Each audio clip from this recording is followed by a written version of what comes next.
mard bo'lish kerak, gapini buzmaslik kerak. Men Dubaydan bittasidan uy olmoqchi bo'ldim.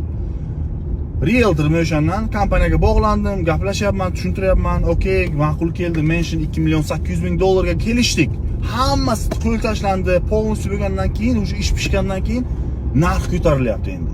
Endi ko'ryapti, pul bor-ku, boshqacha gapirib, aka 3 million 200 bo'ldi, bunaqa bo'ldi. Kim dogovorni buzsa, u munofiq. Birinchidan. Men unaqa odam bilan ishlamayman. Kerak ham emas. Men o'zim borib qildim. Men Dubayda yashayman, qanaqa ish bo'ladi, nima bo'ladi, qanday bo'ladi, men prekrasni bilaman. Birinchi marta uy olayotgan odam ham emasman. O'sha odam ko'radi, men ismini aytmayman. O'sha odam ko'radi-da bu narsani. U ham tirikchilik deb yuribdi, lekin nomardlik qilib ko'p yeyman desa, aldichli bo'lsa odam pul yeb bilmaydi, topib bilmaydi. Kam ye, barakali ye, rozilik bilan ye. O'sha uchun men o'zim Dubayda shunaqa firma ochmoqchiman. O'zbekistondan ko'p kishi uy olmoqchi bo'ladi u yerda.